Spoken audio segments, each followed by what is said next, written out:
नमस्कार दोस्तों, स्वागत है आपका आज के मुख्य समाचारों में। जी हाँ दोस्तों, आपको यहाँ पर देखने को मिलेंगी सुबह से लेकर शाम तक की तमाम बड़ी खबरें, मुख्य समाचार, ब्रेकिंग न्यूज अपडेट्स के रूप में। तो दोस्तों, आप सभी लोगों से रिक्वेस्ट है इस वीडियो को ज्यादा से ज्यादा लाइक और शेयर करें। तो चलिए दोस्तों, जान लेते हैं आज की पहली बड़ी खबर।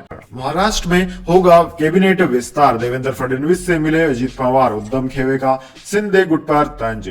जी हाँ दोस्तों, महाराष्ट्र में कैबिनेट विस्तार और नए मंत्रियों को विभाग आवंटन करने के मुद्दे को लेकर सियासत तेज हो गई है। इसी बीच शिवसेना ने गुरुवार को कहा कि राज्य मंत्रिमंडल का विस्तार और विभागों का बंटवारा 14 जुलाई को होने की संभावना है। हालांकि शिवसेना ने शिंदे गुट पर तंज कसते हुए दावा किया कि इस बात की आशंका कम है कि एकनाथ शिंदे के नेतृत्व वाले खेमे के विधायकों को कैबिनेट विस्तार में जगह दी जाएगी। राष्ट्रवादी कांग्रेस पार्टी एनसीपी के वरिष्ठ नेता अजित पवार और उनकी पार्टी के 8 अन्य विधायकों ने बगावत करते हुए 2 जुलाई को महाराष्ट्र सरकार में मंत्री पद की शपथ ली। उनके इस कदम के बाद शरद पवार के नेतृत्व वाले संगठन में विभाजन हो गया, जिसके बाद शिवसेना बीजेपी गठबंधन सरकार में एनसीपी के विधायकों के शामिल होने से विभागों के आवंटन को लेकर खींचतान शुरू हो गई है। शिवसेना के प्रवक्ता संजय शिरसाट ने गुरुवार को कहा कि मंत्रिमंडल का विस्तार और विभागों का आवंटन शुक्रवार को होने की 99% संभावना है, जबकि उनकी पार्टी के सहयोगी और मंत्री उदय सामंत ने कहा कि ये उचित समय पर किया जाएगा। इसके बाद दोस्तों, अगली बड़ी खबर। दिल्ली में यमुना खतरे के निशान से 3 मीटर ऊपर 3 वाटर ट्रीटमेंट प्लांट बंद हुए, पीने के पानी का संकट, एनडीआरएफ की 16 टीमें लगाई गई। जी हां दोस्तों, हरियाणा के हथनीकुंड बैराज से पानी छोड़े जाने के बाद दिल्ली में यमुना नदी का जलस्तर बढ़ने से बाढ़ जैसे हालात हैं। गुरुवार शाम 6 बजे तक यमुना का जलस्तर 208.66 मीटर पर पहुंच गया। यह खतरे के निशान 205 मीटर से 3 मीटर ज्यादा है। यह लेवल स्टेबल बना हुआ है। यमुना वजीराबाद से ओखला तक 22 किलोमीटर में है। केंद्रीय जल आयोग को आशंका है कि गुरुवार दोपहर तक जलस्तर 209 मीटर पहुंचने पर ज्यादातर इलाकों में पानी भर जाएगा। यहां एनडीआरएफ की 12 टीमें तैनात की गई है। 2700 राहत शिविर लगाए गए हैं। कई इलाके पानी में डूब चुके हैं। 5 से 6 फीट तक पानी भर गया है। यमुना नदी के किनारे बसे निचले इलाकों से 16,000 से ज्यादा लोगों को निकालकर सुरक्षित स्थानों पर पहुंचाया गया है। दिल्ली सरकार ने एडवाइजरी में कहा कि बाहरी राज्यों के लोग दिल्ली में प्रवेश न करें। लोगों की मदद के लिए एनडीआरएफ की 16 टीमें लगाई गई है। Singhu border, Badarpur border, Loni border और चिल्ला बॉर्डर सील कर दिए गए हैं। भारी मालवाहक वाहनों के प्रवेश पर प्रतिबंध लगा दिया गया है। छोटे वाहनों की एंट्री जारी रहेगी। दिल्ली सरकार ने रविवार तक सभी स्कूलों और कॉलेज बंद रखने के आदेश दिए हैं। इसके बाद दोस्तों, अगली बड़ी खबर। पटना में भाजपा कार्यकर्ताओं पर पुलिस का लाठीचार्ज, एक नेता की मौत, वाइस सिक्योरिटी की मौजूदगी में बीजेपी सांसद को भी पीटा। जी हां दोस्तों, सरकार के खिलाफ बिहार विधानसभा मार्च कर रहे बीजेपी नेताओं और कार्यकर्ताओं पर पुलिस ने लाठीचार्ज कर दिया। पुलिस पिटाई में कई नेता और कार्यकर्ता घायल हो गए। वहीं एक बीजेपी नेता की मौत भी हो गई। नेता प्रतिपक्ष विजय सिन्हा समेत कई नेता पार्टी कार्यालय पहुंचे। वहां मृतक बीजेपी कार्यकर्ताओं को श्रद्धांजलि दी गई।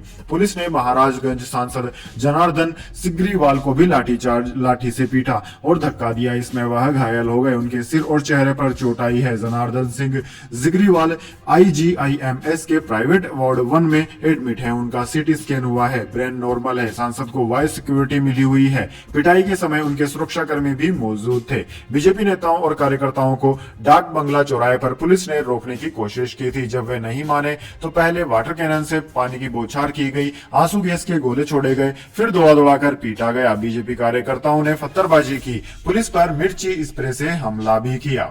इसके बाद दोस्तों, अगली बड़ी खबर। दिल्ली में उत्तराखंड पर कांग्रेस का महामंथन, इन मुद्दों पर हुई चर्चा। जी हां दोस्तों, लोकसभा चुनाव की तैयारियों को लेकर गुरुवार को कांग्रेस आलाकमान के साथ उत्तराखंड कांग्रेस नेताओं की बैठक हुई।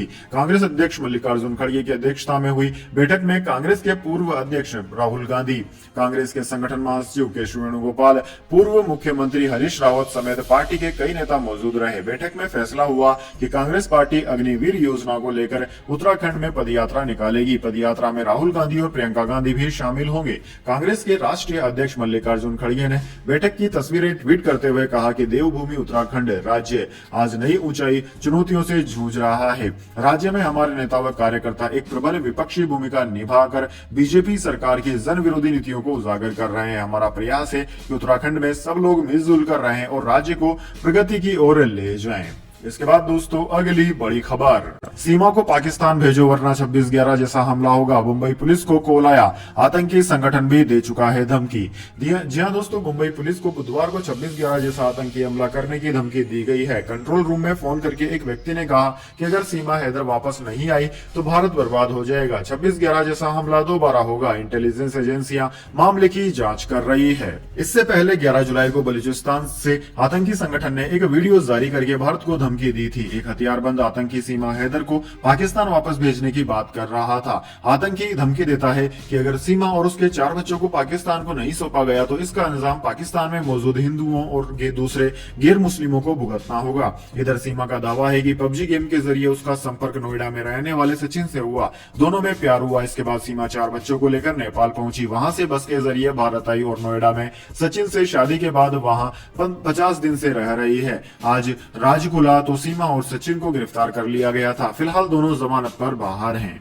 इसके बाद दोस्तों अगली बड़ी खबर, चंद्रयान 3 की लॉन्चिंग के लिए काउंटडाउन शुरू। बाहुबली रॉकेट दोपहर 2:35 पर भेजा जाएगा। इसरो वैज्ञानिकों ने मॉडल लेकर त्रिपुति में पूजा की। जी हां दोस्तों, आंध्र प्रदेश के श्रीहरिकोटा स्टेशन में चंद्रयान 3 की लॉन्चिंग के लिए 25:30 का काउंटडाउन गुरुवार को दोपहर 1:05 पर शुरू होगा। लॉन्चिंग शुक्रवार दोपहर 2:35 बजे सतीश धवन स्पेस सेंटर से होगी। चंद्रयान 3 को अंतरिक्ष में ले जाने के लिए अपग्रेडेड बाहुबली रॉकेट यानी कि लॉन्च व्हीकल मार्क 3 तैयार है। MV3 का लॉन्चिंग सक्सेस रेट 100% है। दोस्तों, मिशन की सफलता के लिए इसरो के वैज्ञानिक तिरुपति वेंकटचलापति मंदिर पहुंचे। पूजा के लिए वैज्ञानिक चंद्रयान 3 का मिनिएचर मॉडल भी अपने साथ ले गए। चंद्रयान 24-25 अगस्त को चांद पर उतरेगा। अगले 14 दिन रोवर लैंडर के चारों ओर 360 डिग्री में घूमेगा और कई परीक्षण करेगा। रोवर के चलने से पहिए के जो निशान चंद्रमा की सतह पर बनेंगे उनकी तस्वीर भी लैंडर भेजेगा।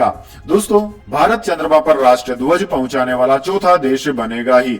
चांद के दक्षिणी ध्रुव के करीब पहुंचने वाला पहला देश भी बनेगा। यह वही इलाका है जहां चंद्रयान 1 के दौरान मून इंपैक्ट प्रोब छोड़ा था और इसरो ने पानी होने का पता लगाया था। यही चंद्रयान 2 की क्रैश लैंडिंग भी हुई थी।